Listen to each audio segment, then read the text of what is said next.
Dr.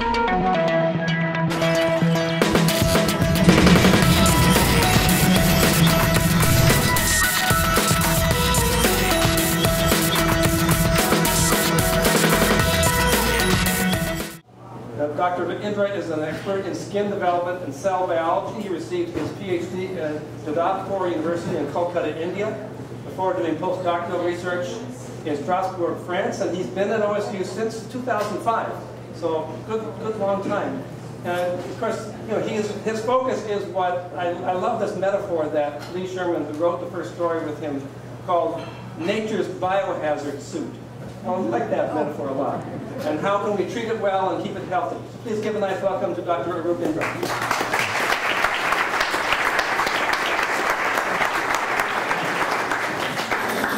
Thank you, Nick. I'm sure you all can hear me. And it's my pleasure to be here. I sincerely thank the host and the organizers to really give me this opportunity and to share some of the work that's going on in our group. And it's interesting that although I've been here for almost like nearly 10 years, I've been working on skin for over 20 years now. And what I would like to do, I'll give you a kind of a flavor of everything that's good for you to know about skin, what's going on bad about skin, and why should we care about skin. So can you hear me on the back? I'm sure, because I can hear you a lot. So, you know, that's what my title is, and we discussed with Nick that how do we define that. And many of you might have heard about the story of or read about the story of Dr. Jekyll and Mr. Hyde. So that two facets of the same person, the person who is something in the day and then turns evil in the night. It's just not really like that. Our skin is sometimes, if not the same, but very similar. And I'm trying to, I'll convince you at the end of the talk, hopefully. So that's what we all love to, we love tattoos, we want to look ourselves prettier than what we really are, right? But then there is a dark side of us, and that's what it is. So this is a stage 4 metastatic melanoma, and unfortunately this patient had a life of only up to like 2 years since it was diagnosed, because it's highly metastatic and the overall survival rate is just like that. So this is another aspect. This is kind of a superimposed. You want to choose which end you want to be, to age or not to age. Obviously, let's stay on the other side, on my side, right? But you have to pay for it, or you have to take care of it. And we'll try to see that, how we can do that. So the main research focus of our group, as Nick said, is we are trying to understand that everything about skin, basically. But I will try to, if you want to put everything on the thread, it will fall in place. So we are looking into the certain aspects of the skin development, because that's what we think is very crucial. The point is how the skin develops from a small subset of cells, which we call the stem cells, and then how those cells are put together to form the whole tissue as a skin per se. And then what happens in terms of regenerations, like when we get a scar, when we fall down, we get hurt. So that means, how does the skin regenerates? And then I will walk you through to tell you about the mysteries behind the inflammatory skin disease, eczema, which is a common household name these days all over the world, I believe.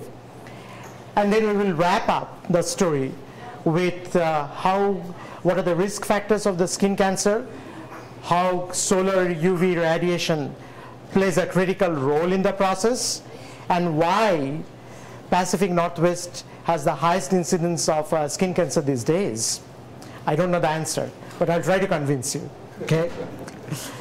So what we do is we're trying to understand the basic mechanistic approach in the laboratory, create preclinical animal models, and then do the translational work back into the clinic.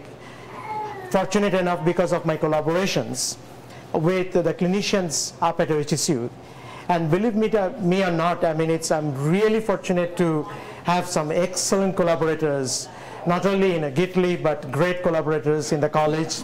Mark Lidge, and then up at OHSU, we have the Director of Clinical Trials, Eric Simpson, and I owe to all of them, without which, and to all of you, because we use some de-identified patient samples. Some of you may not be in the audience today, but I want to reach out to all of them, that without all of their, and to my team, without their help and support, it would have never been possible to do what we are here. So when we talk about skin, that's how we look at it. And as we all know probably better than me now, that it has a lot of functions, right? It is the largest organ in the body. It protects against external insults. It prevents water loss. So what we say is that it keeps the inside in and the outside out, right? And we think that it really goes beyond that. We think that it acts like a sensor. It acts like a filter, so which kind of protects and decides or dictates to allow what should go in and what should go out, okay? Besides, now that already that it takes every 28 days for an adult skin to replenish, to have a complete turnover, okay? And then it's an ideal target for topical delivery of the drugs or the vaccine, because that's important, because that's a fascinating path to deliver drugs. So when you look at the skin, it's kind of looks like a hodgepodge kind of thing, right? I mean, but when you look more closely, it's basically a marriage of multiple cell types, where you have the epidermal cells, you have the dermal cells, you have the hair follicle, which I'll talk about in a second. You have the fatty tissues, the adipocytes, and you have the nerves, the oil gland, the sweat gland. So it has at least 5 to 6 different cell types. And one of the major work that we do in the lab is to understand and decipher how all these different skin cells talk to each other. It's just like the neighbor, in the Timber Hill, right? Or in the Grand Oaks, wherever you stay. You can reach out to your neighbors. Either you can give a phone call, or you can walk, or you can bike, or you can jog. It doesn't matter. So it's just like that. It's kind of a family. And so there are different ways they reach out to these cells. Each cells can reach out to one another.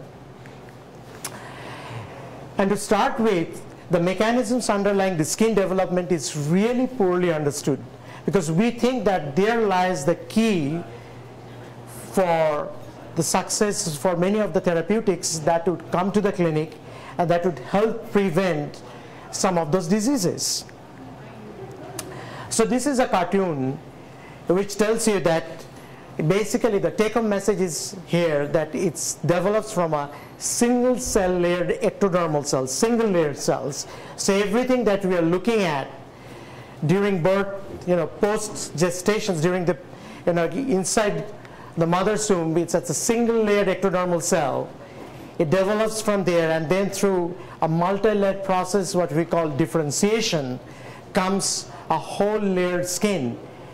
And what's interesting is that it takes in the mouse, it takes about like around E8, so embryonic day about E8 to E9, which can be compared in the humans about like 21 to 55 days during the gestation period when the baby is still in the mother's womb.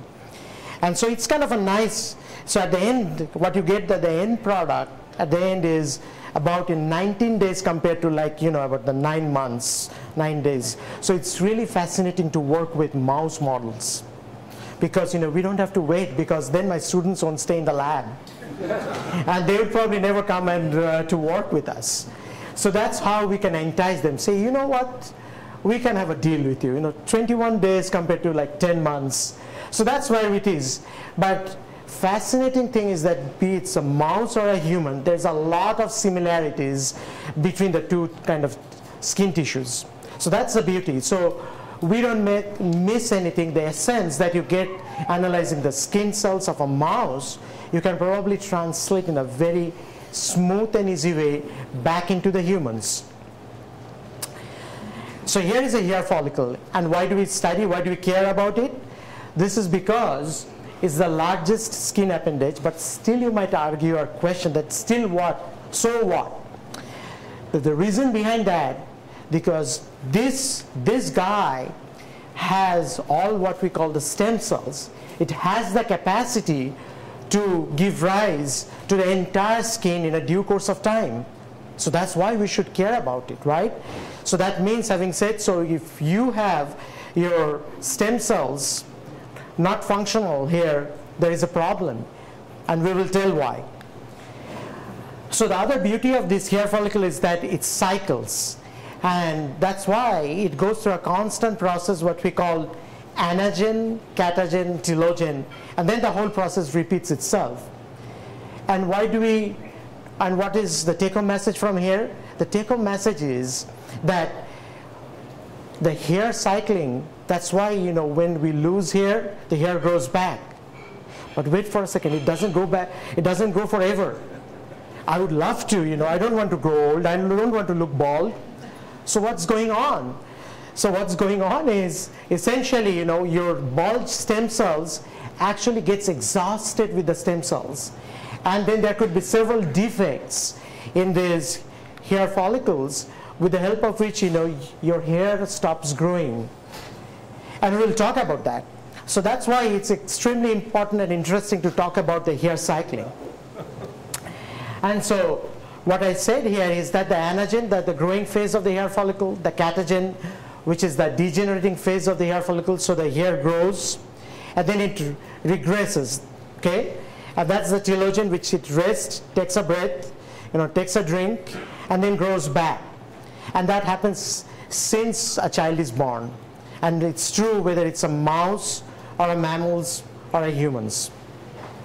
Mark my word. So that's interesting. And then one other interesting thing for you to keep in mind, and that's a lot of our research, is the bulge, because that's the central focus of the studies, is that the stem cells.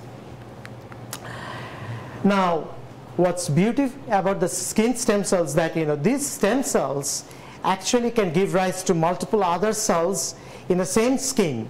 So what it says that all those different cell layers, so from a single ectodermal stem cells, you can get a differentiated keratinocytes, the different cells of the hair lineages, and also under certain specific conditions, you can get differentiated into the sebocytes, which actually secretes sebum, and the sebum of the oil gland, and the sebum has lots of ingredients because that's where it has all the oil. So when you sweat, it's a lots of those information that stores in the differentiated sebocytes, right?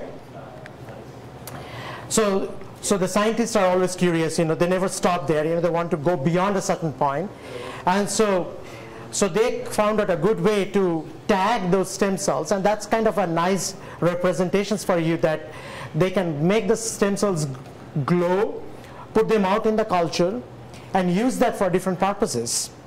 And we will learn about that. And this tagging of cells is called, with a protein called GFP, which is called the green fluorescence protein, the GFP.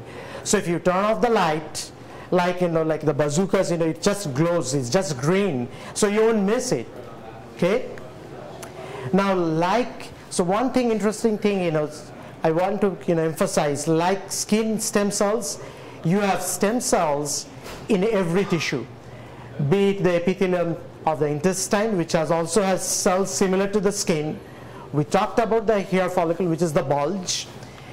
Also has the eye, the eye corneal limbal stem cells, and also you get in the mammary epithelial cells. So there is a lot of similarity, there is a lot of convergence in the studies if you are looking at the epithelium of the skin versus epithelium of the crypt or in the eye. And we won't talk about that, but maybe, you know, sometimes down the road. But that's something to know, okay?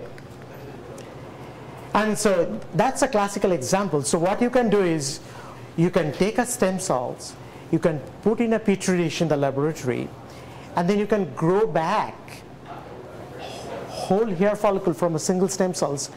And then what can we do? We put it back on our head, and then you look young. Oh my gosh, I'd love to do that. And that's the essence of, you know, the hair implantations, okay? So, and why we want to do that? That's because, you know, there is no rejections. So if we take your own stem cells, one stem cell, look at the power of that. And we can't even see it under unless we look through microscopes. And then grow them back and put back on your hair. So you don't have to feel guilty about that, and you don't have to, if you don't want to share it, that's okay, because I need only your cells, okay? But that's how it works. And the same thing can be done generating a mammary gland from a single stem cells. So it has a lot of potential to do that, okay? Now, this capacity of the stem cells goes way back in the to isolate the stem cells, put them on culture, and use it for the good of the mankind, goes way back in the 1970s in Howard Green in that Harvard Medical School. You know, he is one of the pioneers of the skin. And most of the skin stalwarts, I was not fortunate enough to work with him, but I wish I worked with a Nobel laureate, you know, who was nominee for a Nobel laureate. But he was kind of the guru of the skin cells. So he discovered that if you take those skin at Harvard back in 1975, put them on culture, you can do a lot of things. And one of the biggest utility and applications of those stem cells is to grow back and put them back on burn victims. Okay? So how does that work? So here is a situation. So we have heard about, you know, first degree, a second degree, or a third degree burn. So what you can do is, with the help of the stem cells, you take these few cells, right? These are, each one can represent a stem cells, and we can grow back your entire skin. It's true. So the gentleman here, you know, stretching the thing, is not that balloon. It's actual a skin grown from the cells, few cells, and then that's a patient with a, you know, third degree burn. When you put back over a few months, you get a normal skin, and that's exactly how it looks, a perfectly normal healthy skin. But there is always a hinge there. Otherwise, you know, science would have not progressed. We don't get the hair follicles and the sebaceous gland. Don't ask me why, because I even don't know. And that's true. So far, it's been impossible to grow back the hair follicle on a transplanted skin. So that's why, you know, when the grafting, this is typically what is called grafting. So when cells has been grafted back on a burn victim, right? Those cells, they grow perfectly. There is no allo rejections because it's your own skin cells, but those are devoid of hair follicle. If you look very carefully under the microscope, you will see that doesn't have the hair follicle, doesn't have the sebaceous glands. And so that tells us that a lot of engineering needs to be done. A lot of stem cell research is still left to be done so that we can really understand the process of integrating the entire, you know, the different signaling together, right? So as we move on, I would like to say, you know, something other fascinating in a function of the skin is that, you know, the skin, I said it acts like a filter. That's exactly true because, you know, this is the upper layer of the skin. So if you zoom up, so if it looks more like a, you know, birthday cake, right? I mean, it has all the toppings. It's the top layers. It's like you can choose your toppings. You can choose strawberry, vanilla, the chocolates. It's up to you. And then I choose the base because, you know, that doesn't change. And then you can choose, however, you know, whether you want cookies, chocolate chips, or strawberries, or whatever you want. That's how it looks like. But then the top layer, and this layer, as it gets differentiated, forms a kind of an interface between us, keratin proteins and the lipids. And these proteins and the lipids are just like the brick and mortar. Okay? So when you build a house, you have the bricks and the mortars, and they just go hand in hand.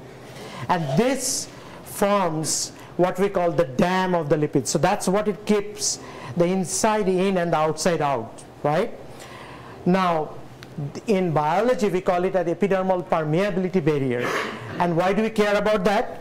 The reason we care about, because a breach in that barrier, a leak in that barrier, can lead to specific diseases called lamellar ichthyosis or X-linked ichthyosis or Harlequin ichthyosis, which are multiple inherited genetic disorders and can lead to, in certain cases, lethality. Okay? And in a milder form, it can lead to, I don't have it here, but it can lead to what we call the modern day eczema. Okay? So here is a patient, right? So here is a Harlequin type ichthyosis patient who didn't make it, who didn't survive, because this is the skin. So the skin cracks, literally the skin cracks. And so that's because, you know, the water kind of flows out of the body, and so the patient, this is a child, he couldn't make it. And that's an adult. So where you see that this diamond-shaped wrinkles, that's because that the skin has been compromised. There is a breach in the barrier, right? And so therefore, what we say, the water it can't hold the water. So its water has been flowing out progressively over time as a function of time. So those of you who are has done maths, all of you have done maths. If you plot them as a function of time, right, you see it's significantly increasing as a function of time. That's what it happens. So what we try to do in the lab, we try to recapitulate, okay? Because before we really get to treat this disease, we need to get a better handle of their mechanism of actions.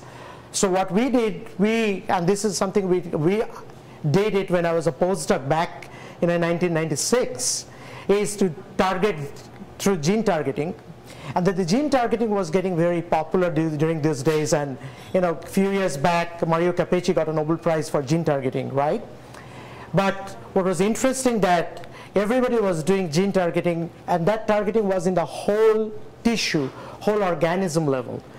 And what does that mean? Means every cells in the body doesn't have a protein. So that doesn't really make sense, because if one of my important protein in the skin is defective, why in the world I should knock down in every other, in my liver or my brain? So what we went and forward and developed is something called spatio-temporally controlled somatic mutagenesis. What does that mean? Is that you can choose and pick in specific cells where you want the mutation to happen. And that's exactly true. So you allow the animal to grow from an embryonic stage to an adult embryo, and then finally into a mouse. And then with here I can do with the hit of a button. But really, believe me, you can induce specific mutations in specific cells of the skin, and everything else looks normal like an individual. So that means you can recapitulate a mutation or changes that is happening in the skin cells of a human individual, okay? And that's what we did. In the past, we have created multiple mouse models by playing with multiple proteins in the skin and try to put together the dots. I will walk you through that. This picture looks funny because, you know, because on the right hand side you see this the blue mouse. Every of these blue mouse is just blue because they soak in a blue dye. So they have a filtered skin. It acts as a filter. So lack of some of those crucial proteins absorbs the blue dye, whereas in each, on the left hand side, the guy on the left is the control, which doesn't absorbs, neither it loses water. So what happens on the right hand side guy, it just absorbs the blue dye and turns blue, which means their skin has been compromised. We are in a situation to do that in the laboratory mouse under, you know, ICUC approvals, the most humane way. But that's the seed for the studies, right? And what we did here, when we moved here in collaboration with Gitali and Mark Lead, we discovered a protein called CTIP2, which you just mentioned that a similar protein is crucial and also kinds of binds as a master regulator, as a driver to control the skin formations. The other thing what we have noticed here that which we observe in the human patients is the loose water. So this transepidermal water loss, the TEWL, stands for the transepidermal water loss, exactly what we do in the patient. So you go into the clinic and you feel that there is some sort of a itch on your skin. They take and we will stick a probe on your skin and we can measure your water loss. And each one of us do lose water to a smaller extent, but the patients who are susceptible to eczema or psoriasis, they significantly lose water. And that's what we observed here.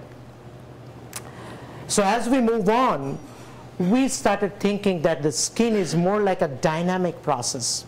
It's a balance between an inflammation and a barrier integrity.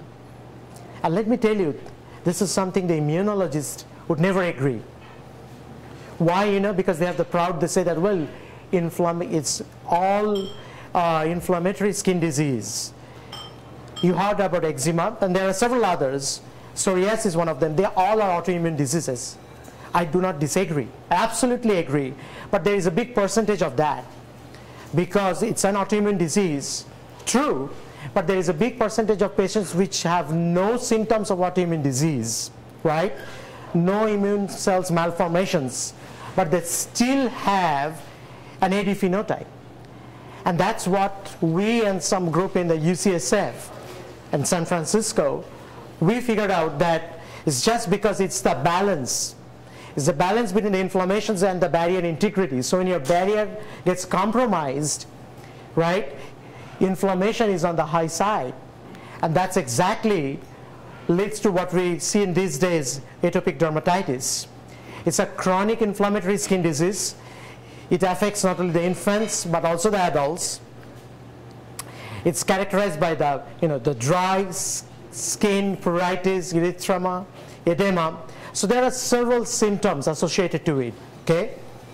But one of the critical factors that drives this process is your skin cells. And I will walk you through how. So it's marked by increased proliferation and differentiation of the impaired skin barrier, okay? And this is what it happens. So here is an uninvolved skin, okay? And everything is happy and healthy. Now, when your skin gets compromised, you are susceptible to infections. There are a lot of good microbes on your skin, but there are a lot of other bad microbes which you don't want them. And there is a constant battle between these good and the bad microbes. And that's what we call builds our microbiome. When your skin gets compromised, there is a protein called TSLP. It stands for thymic stromal lymphopoietin. We discovered that this protein gets triggered, so it starts sending an SOS message. So you dial 911. So that's what the skin cells dials, the 911, like that TSLP. It's kind of the 911 for the skin cells. And so immediately, the TSLP comes in the rescue because they should. And what it does is that it sends out signals, SOS, to interleukins, like the interleukins 13 and the 14 and the 15. And what happens is, with due respect to this with the skin cells, these immune cells are then being attracted towards the skin, okay? And so as a result of which, there is an inflammatory response. So usually these homing T cells, they are present in your lymph nodes and in the thymus. So they are moving in. And then your skin gets compromised, you are attacked, you start itching and the scratching, and then you get exposed to more toxin. And then there is a whole vicious circle triggers, okay? And then this goes into systemic inflammatory response. And this is what we call the atopic march, okay? So where it starts from the eczema, the skin rash, goes through eczema, and then finally you can end up with asthma. I don't have time to discuss that, but a big portion of the people who suffer from asthma are an initial victim of eczema. Okay, so that's something, you know, that's something true. Okay, and we can talk about that. So one other thing, so that the question is then how can we recapitulate in the animal models, because we need to have preclinical animal models. So we were fortunate enough to work in collaborations again with Gitali and Mark, and we ended up with the skin models. So the guy on your right hand side is a model mouse which loses this protein selectively in the top layer of the skin cells. And so as you lose this protein, you see that this guy has an itchy skin, right? And it loses, you know, water. It's kind of loses hair. That's something, you know, it's called the degeneration of the hair follicle. And over time, it displays every symptoms that you see in a human individual. So that was pretty good. So that being said, you know, we are using this mouse model for skinning and screening of drugs. So the question is that it's all good. So what's the take-home message? The take-home message is that stepped approach for the treatment of eczema. So, you know, educate yourself. So the conservative theory, what we think is, you know, prevention is nothing better than preventions. So it's a use of astringents and emollients, and there's a whole lot of things that you can do. But the most take-home important message is keep your skin hydrated. The more you keep your skin hydrated, you know, you can, of course, you know, we love to use fancy soaps and all those flavors. It comes with, from lavender to the shea butter and everything. I have nothing against that. You pick and choose whatever you want. Please keep it hydrated. Add back the emollients, because you never know that you might be losing water at a rate that might trigger atopic dermatitis in one day. Okay, so that's the, you know, the whole take-home message on that slide.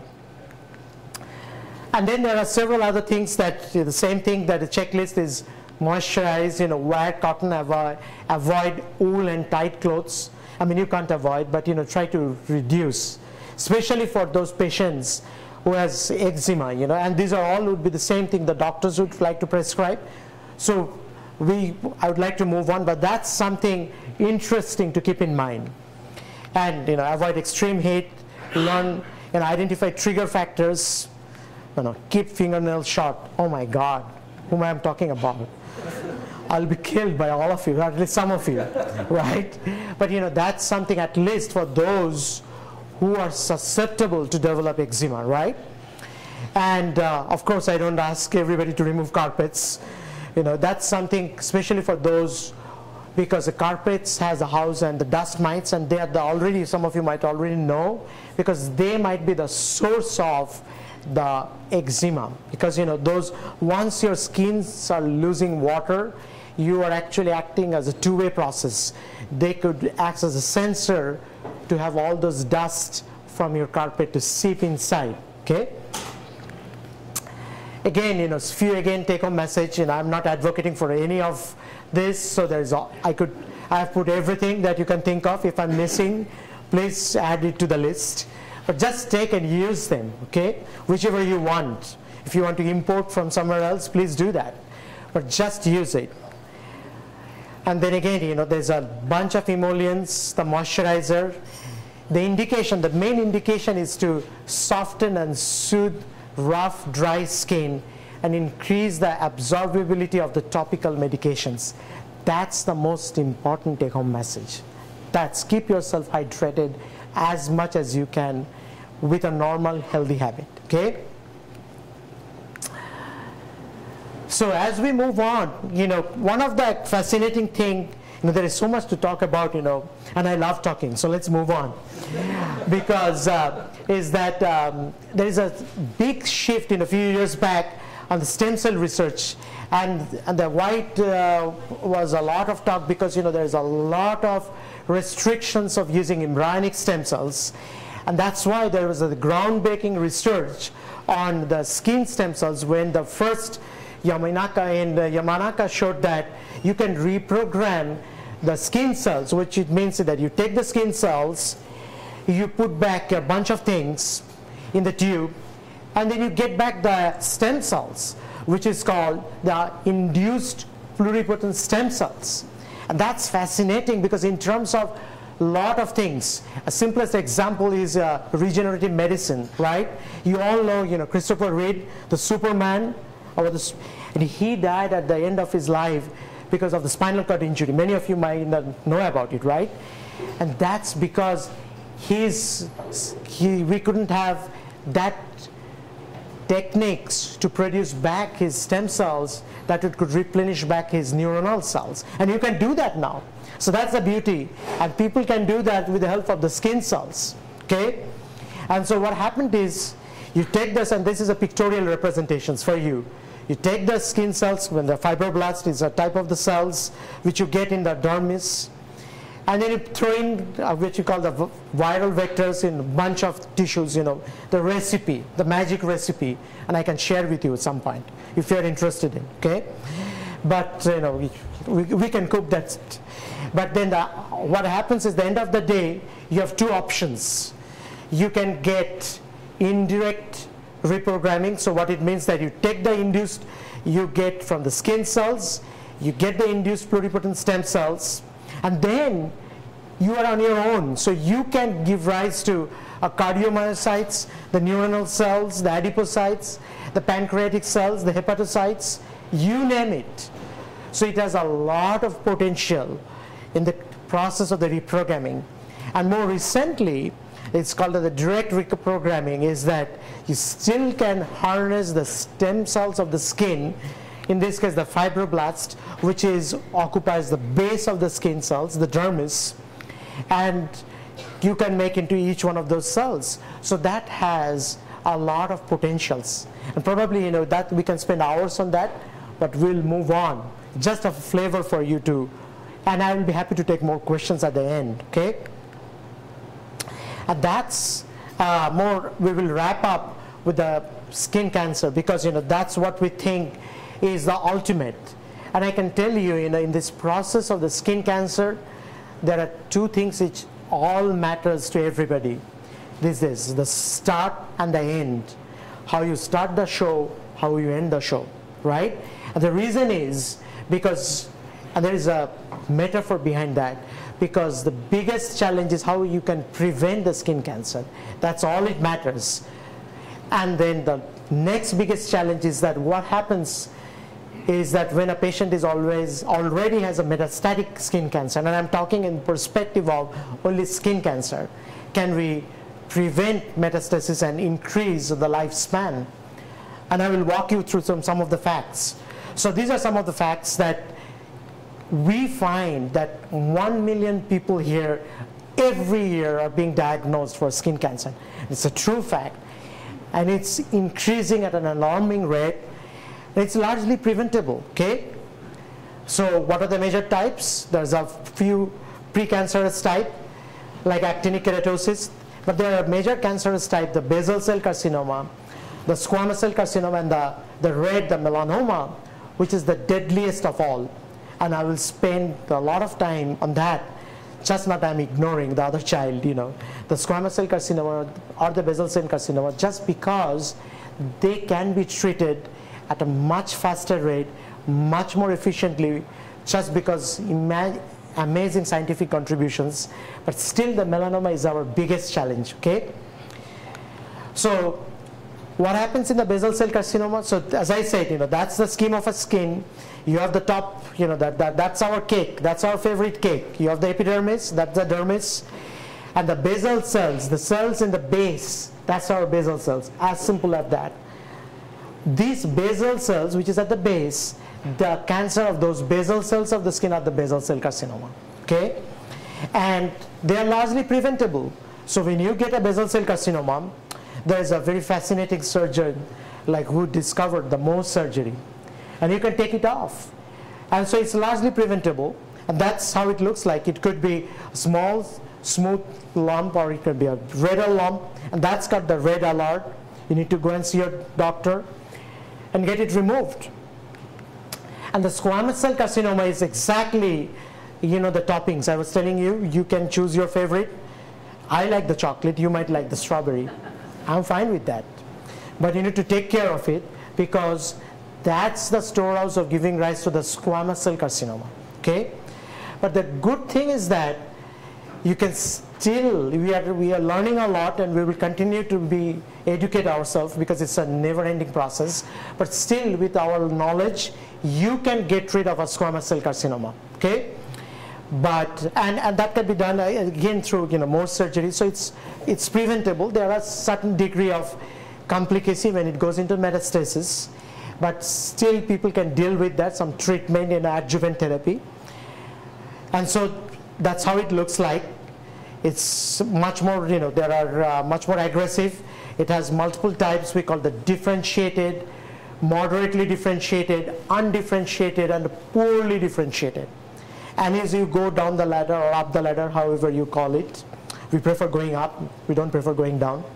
But as it goes from a well differentiated, to a poorly differentiated squamous cell carcinoma, they are the more aggressive. Okay, here it's 1 in every 32 keratinocytes is one of these guys, the octopus, which is sitting with its tentacles. It's called the melanocytes. Okay.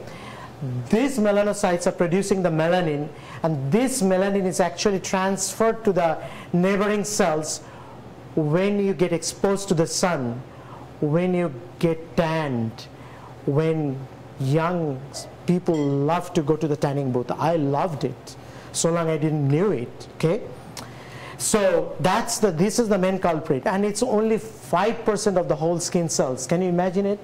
The rest is everything. But they have so much potential to do that. And so that's the scary part, that the 50% of there is an alarming rate of increasing incidence of melanoma. It's the deadliest form of the skin cancer, and there is no cure exists so far. There is only one drug. It's a drug called PLX4032. We don't have time to talk about that, but it only affects, or it only treats 10% of the patients, and then, or 10 to 20% of the patients, and then you develop resistance. So that means there is a lot of caveats, and about 80% of those patients need to be treated, and they are untreatable. So you die within 2 years.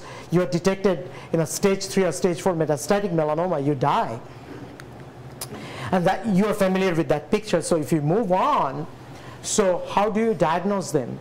So the first thing is the ABCD of melanoma, what we call the asymmetry, the border, the color, and the diameter of the melanomas. So you may not need to have all of them, or some of them, or one single changes in your mole is sufficient enough to raise a red flag. So please go and see your doctor. And so they are good enough, your dermatologist, and they will scan your body, and they will keep a map of your entire body.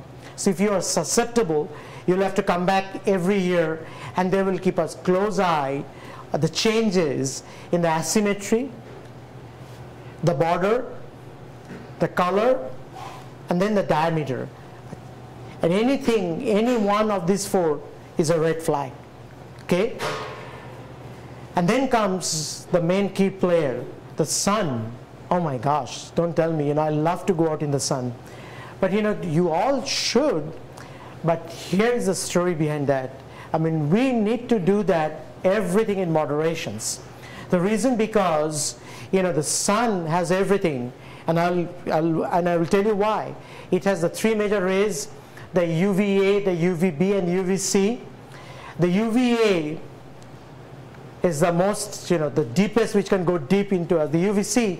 Fortunate enough, it doesn't reach, it gets trapped into the environment. And then UVB is also one of the major culprit.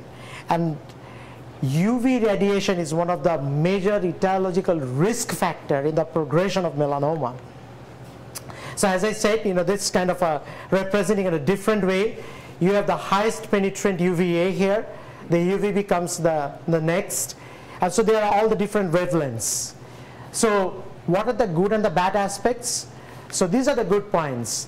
So it helps killing of the pathogens. So some of the diseases, the metaphor is that, and some of the diseases, especially in, in those who has the psoriasis vulgaris, one way you treat them is your dermatologist would recommend, okay, you can have a low dose of PUVA. Okay, so these are the good points. It induces vitamin D synthesis. Yes, I do agree with that. But I will say, we will, as we walk you through all the steps, we will see why there is an alternative to that. And then also it helps the killing of the pathogens on the surface of the skin. But then there is a lot of other side effects. It creates sunburn, the suntan, epidermal hyperplasia, the thickening of the skin aging, and the photoaging, what we call immune. It suppresses your immune system and creates a DNA damage. Your DNA gets damaged. Your powerhouse in every cell of your body gets damaged through chronic or intermittent sun exposure. And then at the end, what it leads to is photocarcinogenesis, or the skin cancer, which is UV-driven skin cancer. Okay? So as I said, the sunburns are common, and it's one of the important risk factor. About 57% of the adults between the age 18 to 29 are reported to have a sunburn. And a big percentage of the children are also reported to have sunburns over the preceding years. Okay? So the consequence, these are some of the consequences. You get a sunburn, it can range from a mild to a moderate, and you get a suntan. Okay? So these are examples of a patient who gets tan, a severe tan. And these are, again, a classical example of the same individual. Just Photoshop it in a prior to and post UV exposure. Same individual. Okay? So that's how it looks. On the left hand side, post UV radiations. On the right hand side, it's pre UV radiations. And it's all about melanin, because that's the melanin which is present inside the melanocytes, transferring the melanin in due course of time, being triggered by the skin cells. Okay? And these are other, some of the other side effects. The photoaging, which is called the premature skin aging, thinning of the skin, which is called the smoker's line, even you don't have to smoke for that.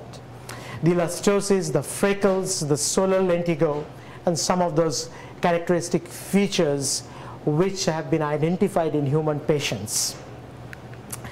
This is one of my favorite slides, because this is twin sister, exposed and non-exposed to sunlight, 2 different time points, at same age, staying, one has been sun exposed and one has not, and you choose your path. So that's what you want to be, right? I mean, I would love to be like that. Maybe a little bit more younger, I guess, Nick. But we are trying to reverse the process, and we can talk about that later on. But that's the truth is, that's all the, photoaging. That's called the premature skin aging, okay, over a period of time. Now, what are the prevention steps? Sun avoidance, use of the sunscreens, avoiding smoking, because smoking is kind of adds to that process. High diet, diet high in fruits and vegetables, oral antioxidants, topical antioxidants, and prescription retinoids. Okay, and talking about the retinoids, and even though you may not know, but retinoids is one of those drugs in the market for about 3 decades now, more than 3 decades probably, which has been there secretly, for all acne treatment, any cream, or skin cancer treatment, because that was one of the sole and one of the earliest identified drugs in the market. And that comes in different names and different flavors. And with that, we move on to one of the field of research that we are interested in, and actually that ties with our research with the melanoma, is that you are now familiar that the skin cells, the keratinocytes, the fibroblasts, the adipocytes, and the pigment producing the melanocytes, all names sounds familiar, right? What in the lab we're trying to look at is how these cells talk to each other. What is the secret, conversation they have in that microenvironment, sitting there beneath the, quietly on the surface of your skin. And that's what the main focus of our research is, to identify the signaling, because we think that lies the beauty to treat this disease, because if you take those melanocytes, take those melanoma cells, that's not enough, because if it would have been enough, we would have landed with a drug. We don't have a drug. We don't have a cure. That's because they talk to each other, and I will convince you how they talk to each other. So this is some of those, the list of retinoic acids or the retinoids that that and has been used in the market. These are the brand names, and has been used historically for the prevention of like actinic keratosis. These are the phenotypes. Squamous cell carcinoma, it has an inhibitory effects. Skin cancer, the squamous cell carcinoma reduces skin cancer. So those are all good things. But what you don't know, and what my boss, my postdoc mentor, who was the guru, he founded those receptors. All of these drugs acts through a group of protein called retinoid X receptors. Okay, this protein called RXR, this protein is the key player which kind of drives the magician, which kind of acts like a key player which orchestrates this whole process of signaling by these retinoids. So one thing we were interested in was to look into its function. So what we did was, I'll go back and I'll step forward. What we did was in a mouse model, we removed this protein selectively on only these skin cells. It's interesting to follow this cartoon because that's how a skin cancer develops. So you have a normal cells, you get a red cell here is a single mutation, okay, the single bad guy, okay? And then the single bad guy gets clonally expanded into multiple bad guys, called this clonal expansion. And over a period of time, this clonal expansion gives rise to a benign tumor, an in situ carcinoma, and an invasive cancer. And then there are all these are only occurring in the epithelial cells. Nothing, you don't have the melanocytes here. Keep that in mind, okay? And so when we removed that keratinocytes, this protein from those cells, what was the first surprise, the first discovery back in 2000 actually, was that it gave rise to moles. And when we looked under the microscopes, those moles were melanomas. So that was the first evidence in a clinical settings to show that when you remove a protein, which is a very crucial protein in all the signaling in the skin cells, which has nothing to do with melanoma, you get a melanoma, right? And that was very highly, accepted by the peers in our field. They said that this was the first genetic evidence to say that how a distant neighbor, I was telling you that you call your neighbor and you have that conversation in that area. That's the neighbors of the keratinocytes. The keratinocytes are talking with the melanocytes. And so that we were pretty happy about that. What we did back here, one of the graduate students, he translated the studies in humans. So these are all human melanomas. So as you go down the ladder, you have the normal, tumor adjacent normal, the benign, in situ malignant. These are all melanomas, okay? When you look closely into these cells, this protein is expressed very nicely, all those, like the pearls here. But there's a malignant melanoma, this protein expression is disappeared, which is very interesting because nobody has ever dared to look at it, because you are only confined to these cells because these are the melanocytes. So you don't need to care about, but you do now, and that's what we think can make a change, because these keratinocytes are actually contributing to the process by losing the expression of what we call the protein RXR. Okay, so it's kind of a interesting observations that we observe. And then again, there are multiple partners in the crime. So what we call like a driver. So when you ride a bus, the bus leaves the terminus and there is a single driver, the first passenger. Okay, and so those are you keep on adding the passengers, and those are all passengers mutations in the process of cancer formations.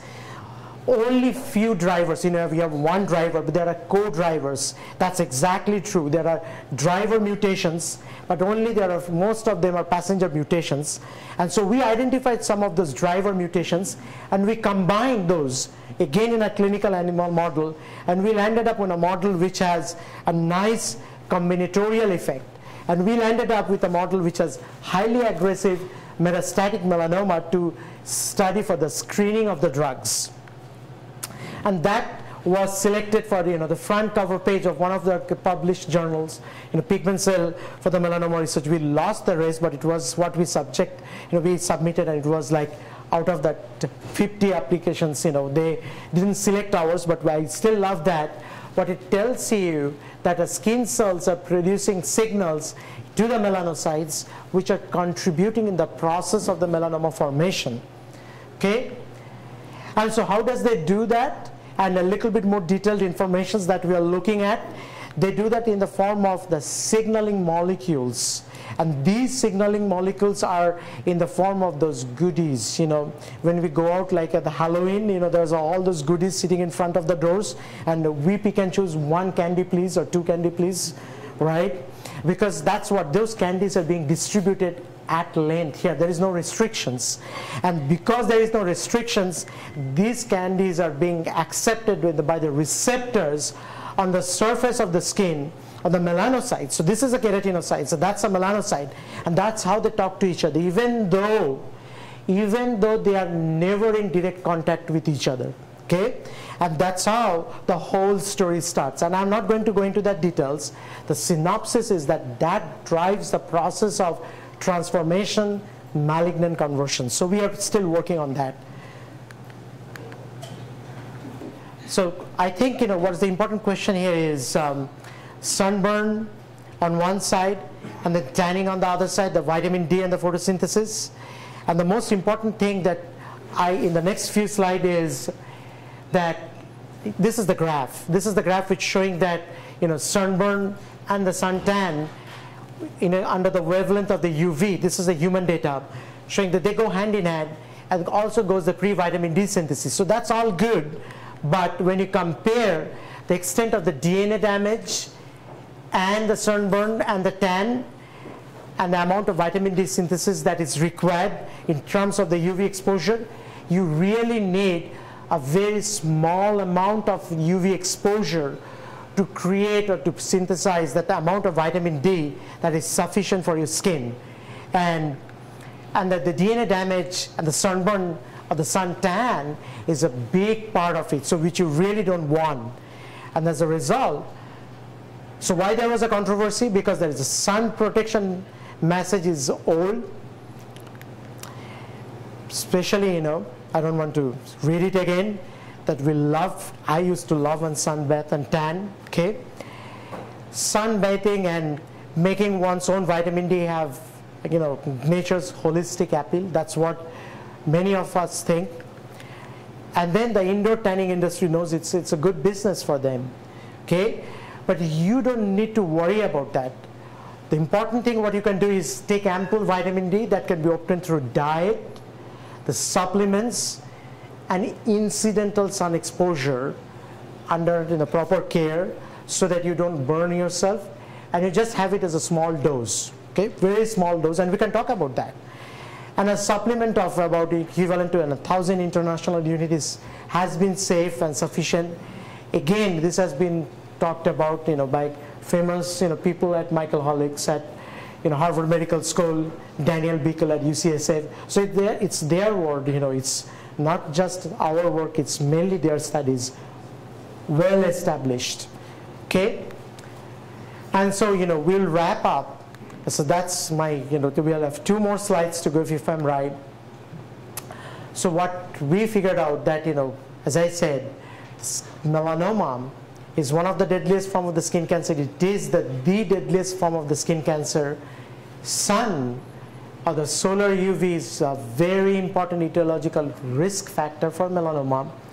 And here the keratinocytes, which are residing on the top, are actually sending out signal to the melanocytes, and they are the drivers in the process. And what we discovered that a protein which was actually critical for transducing the signals of the retinoids suppresses many of those factors which are essential for the keratinocytes to induce transformations in the melanocytes. We have designed and developed at least 2 good preclinical animal models of the human UV-induced melanomas. The reason behind, because it is essential to screen drugs, alternatives that could be used in combinations with the known drugs like the PLX4032. And that's my second slide. It's called, we talk about the skin cells, how the skin keeps our inside in and the outside out, right? It's the largest organ in the body, but this skin itself, we think, acts like a filter, acts like a sensor.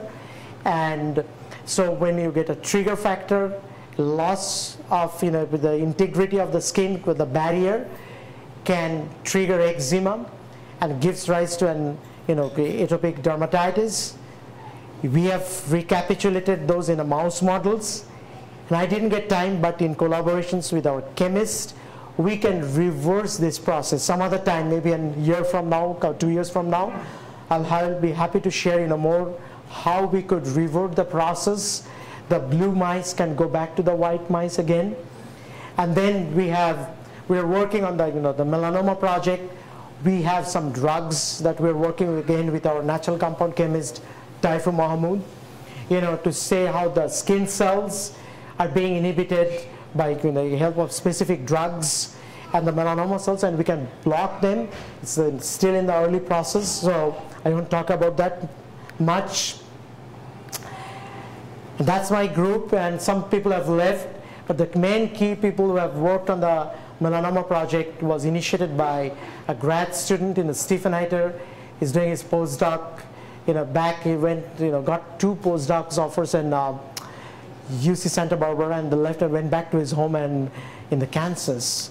And then this major part of the UV study is done by Dan Coleman. He's still a senior grad student. Most of the studies about the skin atopic dermatitis was done in collaboration with Gitali, and these are Ziabo, my technicians, and my grad students. I didn't have time to share there. But Sling is another grad student who postdoc who is now in San Diego, UCSD. Zara did a lot of work on the skin initial studies, atopic dermatitis. She was the key to develop the mouse models. She's working as a biotech company back in Seattle. That's Gunjan. He's a postdoc. He worked on some of these natural compounds. He's back in India as an assistant professor there. I must thank my collaborators, Mark Lee, Gitli, Christian, and my other collaborators who didn't get enough time to get back in Zelfa, Spain, the Mariano Barbacid, Lionel at the Pasteur Institute, Pierre, my postdoc mentor, Frido in Switzerland, John and Eric back at an OHSU. The clinical, Eric is now the director of the clinical trial back in OHSU. And the funding agencies, the College of Pharmacy, the Medical Research Foundations, the National Institute of Health, National Institute of Environmental Health and Science. And thank you for your attention. And I'll be happy to take some questions.